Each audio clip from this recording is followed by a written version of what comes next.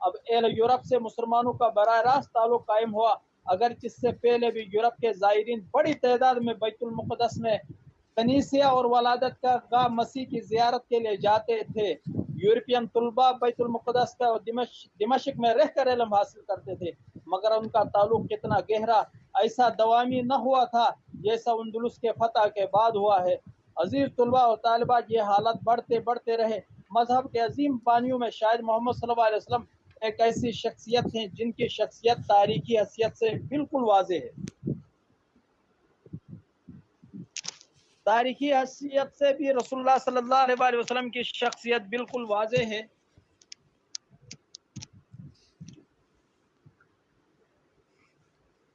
اور اسی طریقے سے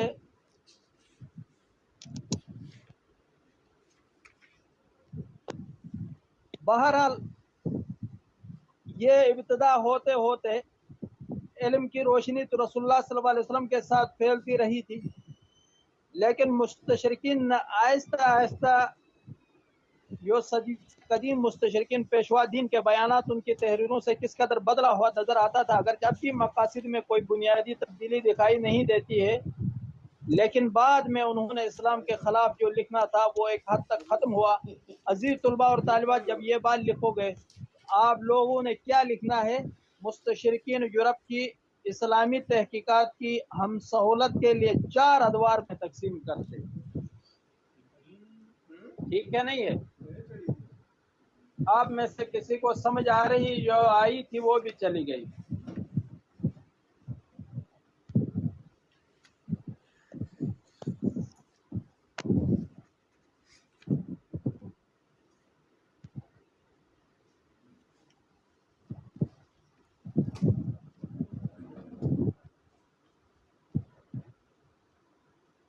آپ سارے اولڈ اسٹوڈنٹ ہیں، آپ کا کون سا سیمسٹر ہے؟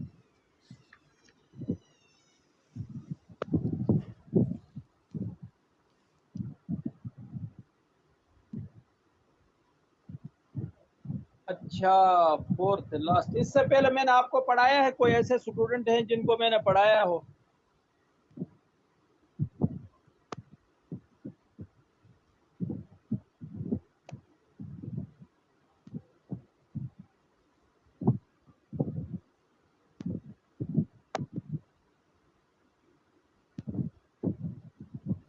اچھا ظالموں، تم لوگ وہی ہو جو صبح پڑھایا؟ صبح کیا نام دیتے ہیں، 4620 جو کوڈ تھا۔ سوری، وہ بھی اتنا مزے کا نہیں پڑھایا ہوگا، اس کی وجہ یہ تھی کہ میں یونیورسٹی میں تھا اور وہ کمیٹی روم میں کوئی خاص اتنے مزے کی مطلب پہ وہاں نیٹ پیٹ کا کوئی مسئلہ تھا آج، تو پھر یونیورسٹی سے ابھی تو گھر آ کر پڑھا رہا ہوں۔ ابھی تو مجھے خود بھی سمجھ میں آ رہا ہے کہ میں صحیح پڑھا رہا ہوں، صبح کا اتنا شاید ٹھیک ہے، کوئی بات نہیں، کل سے وہ بھی انشاءاللہ ٹھیک ہو جائے گا۔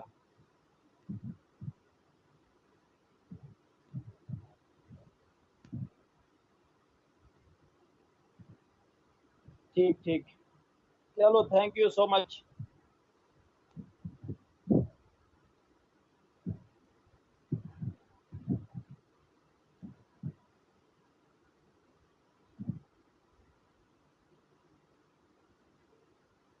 اچھا، تو میں یہ بتا رہا تھا کہ جب یہ مستشرقین کے بارے میں آپ نے 18ویں صدی کے اواخر میں اور 20ویں صدی کے ربع اول میں جب یہ بات آپ کے ذہن میں آ گئی تو لازمی بات ہے کہ آپ پھر اتنی صدیاں ہو گئی تو آپ نے ان صدیوں کو، ان ادوار کو ڈیوائیڈ کرو، تقسیم کرو۔ پہلا دور ابتدا اسلامی میں یعنی 7ویں صدی مسیح سے لے کر 15ویں مسیح یعنی بیداری یورپ تک۔ عام طور پر بیداری یورپ وغیرہ یہ لکھنے کی ضرورت نہیں ہے، ادوار میں یہ لکھیں کہ 7ویں صدی سے لے کر 15ویں صدی تک، بس بات ختم ہے۔ یہ یاد کرو، لکیر کا فقیر نہ بنو، ماسٹر میں پہنچ چکے ہو اور ابھی آپ کو خود بھی کریٹیو مائنڈ ہونا چاہیے۔ دوسرا نمبر پر 15ویں صدی، اوپر 15ویں صدی ختم ہو گیا تو دوسرا دور تو وہاں سے شروع ہوگا۔ 18ویں صدی کے اختتام تک میں نے بتایا تھا اور تیسرا جو دور سب سے زیادہ مضبوط دور رہا ہے وہ 19ویں صدی کی ابتدا سے لے کر 20ویں صدی کی پہلے چوتھائی میں ختم ہوا ہے 1925 تک. چوتھا دور 1926 سے آج تک ہے. ٹھیک ہے، اس کی تقسیمات 5 6 7 بھی کر سکتے ہیں. 1925 اور 1926 کے بعد 25 ہونا کے قریب ہے.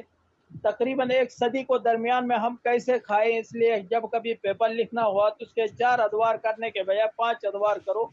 لیکن ان کے تحریکوں کے اندر جو ایک تسلسل تھا، وہ تسلسل، وہ باتیں، وہ کردار اور وہ تقسیمات تقریباً چلتی وہیں آ رہی ہیں. اس وجہ سے شاید ان کو 4 ادوار پر ہی کیا نام دیتے ہیں، 4 ادوار تک ہی رکھا ہوا ہے.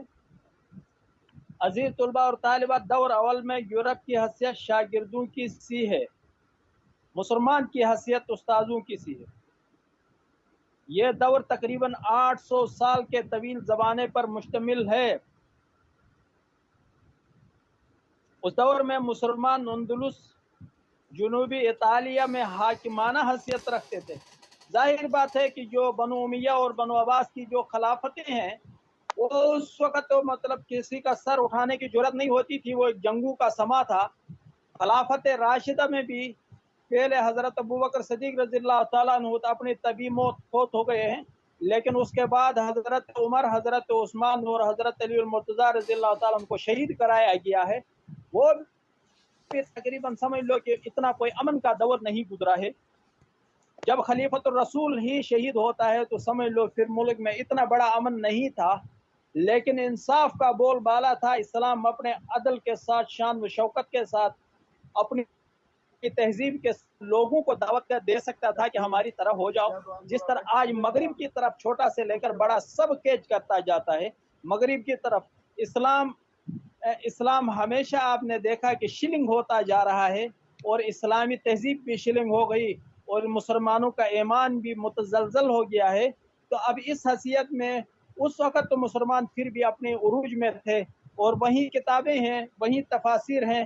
ابن جریر طبری متوفا 310 ہجری وغیرہ، ان پر آج مطلب تیسری ہجری میں، چوتھی صدی ہجری میں انہوں نے فار ایگزامپل تفاسیر لکھے ہیں.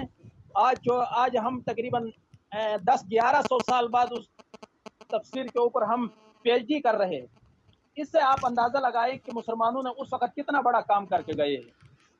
آج اتنا کام نہیں ہوتا ہے. آج گپ شپ زیادہ ہے اور پیپر ورکنگ زیادہ ہے، اور اس کے بعد کہیں سے اٹھا کے کہیں سے جوڑ کے ایک آدمی کہتا ہے کہ میں نے کتاب لکھا ہے سیرت پر، ایک آدمی کہتا ہے میں نے حج پر کتاب لکھا ہے. لیکن جب آپ پڑھنا شروع کر دو تو وہ الرحیق المختوم میں جو ہے وہی باتیں ادھر لایا ہے.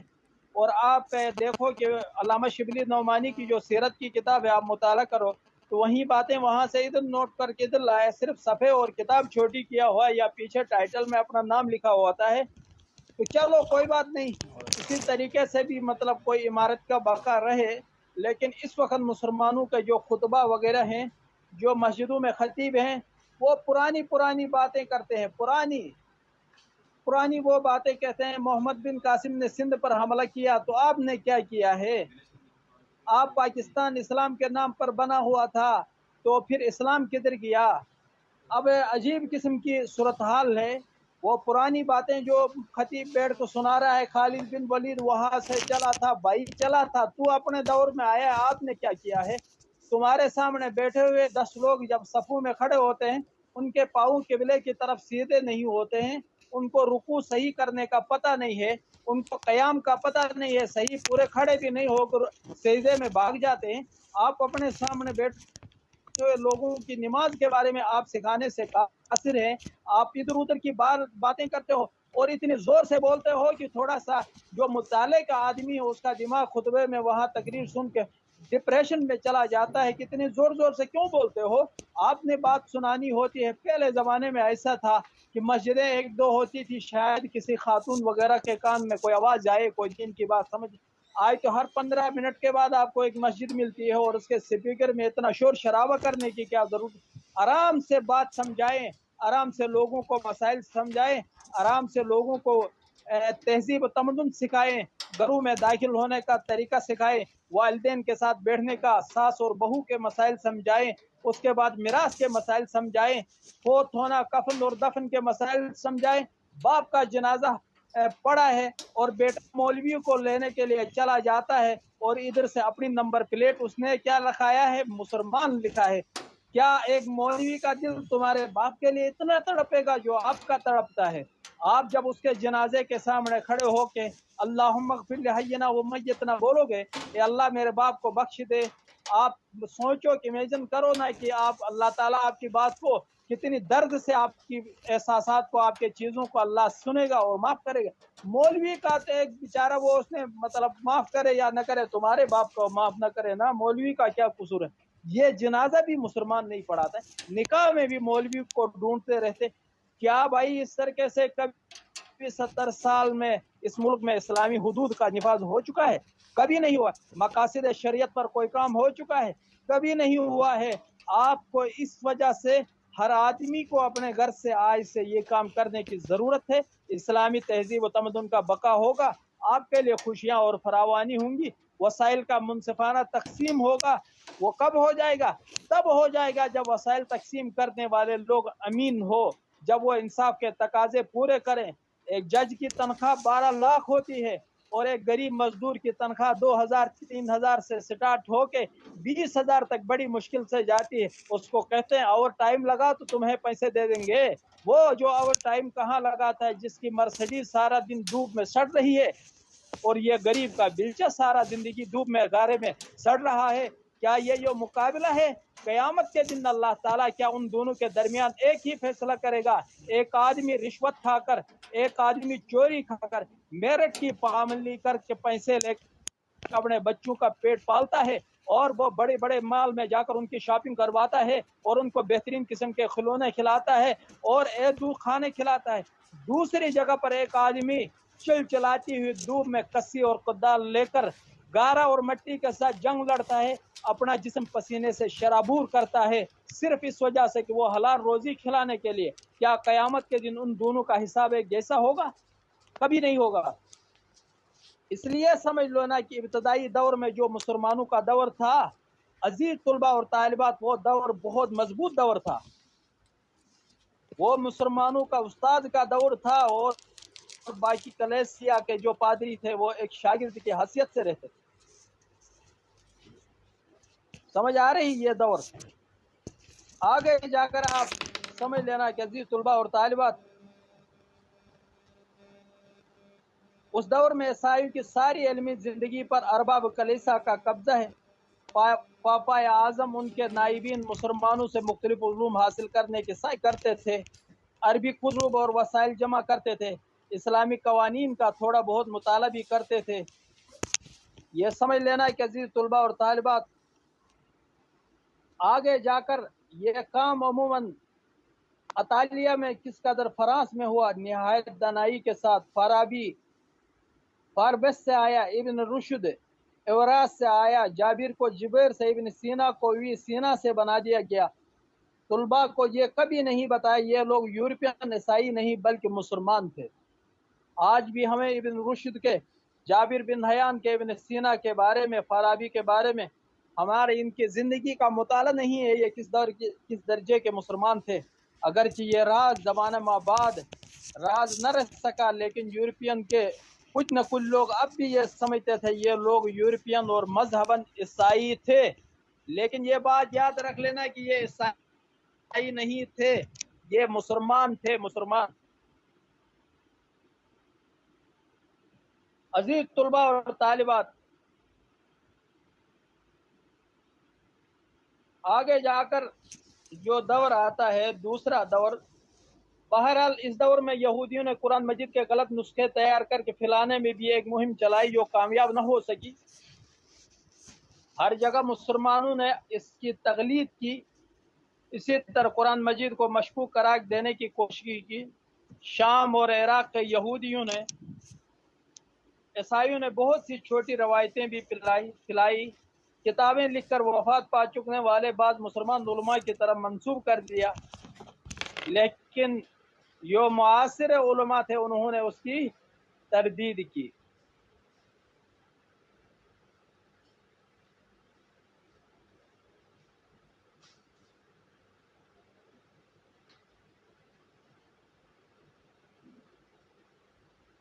آگے دوسرا دور یورپ کی بیداری یعنی 15ویں صدی مسیح سے 18ویں صدی کے ختم ہونے تک 400 سال پر مشتمل ہے۔ دولت عثمانیہ ترکی کا کمال ترک اقبال مندی کا زمانہ 1453 میں قسطنطنیہ پر مسلمانوں کا قبضہ ہوا۔ بہت سے ممالک یورپ عثمانیوں نے زیر نگی آ گئے۔ دوسری طرف یورپ میں عام بیداری پیدا ہوئی، کلیسیا کے خلاف بغاوتوں کا سلسلہ شروع ہوا،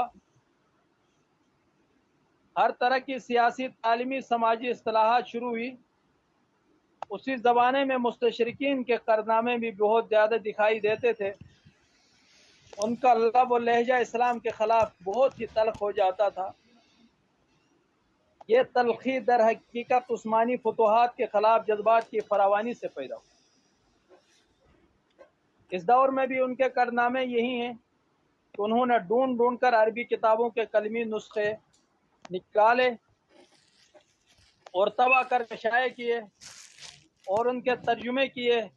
ان کے لیے بادشاہوں نے خزانوں کے دروازے کھول دیے، عالموں نے اپنی عمریں وقف کر دی۔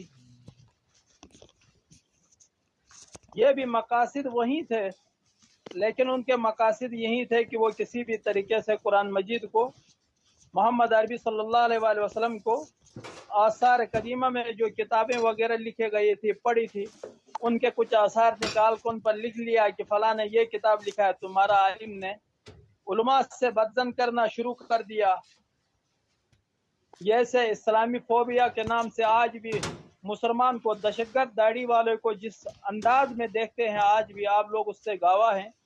کچھ ایسے مشترکین بھی پیدا ہوئے جنہوں نے اپنی بیشتر مستشرقین کی تردید کی، لیکن ان سے اکثر نے کچھ نئے شبہات بھی پیدا کر دی۔ عزیز طلباء اور طالبات، تیسرا دور جو 19ویں صدی کا تھا، وہ 1925 تک اس دور میں عربی کتابوں کی تصحیح میں عربی زبان اسلام کے مطالعے کے خاص شعبے قائم ہوئے۔ عربی اور ترکوں کے درمیان منافرت پیدا کرنے کی مہم بہت تیزی کر دی گئی۔ اسلامی کتابوں کے ترجمے بکثرت شائع ہوئے۔ اس زمانے میں اسلامی تحقیقات کے نام سے اندرونی اختلافات اور جدید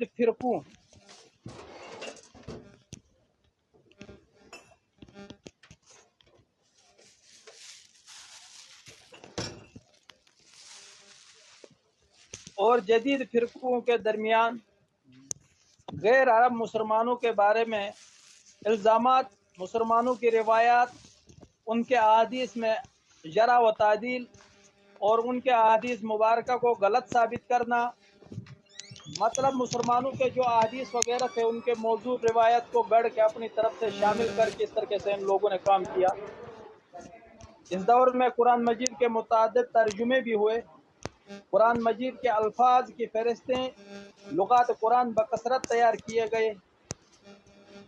مسٹر جی فلوگل نے 1870 سے 1802، مسٹر ہملٹن متوفا 1892 مترجم ہدایہ اس دور کے علماء میں شامل ہو گیا۔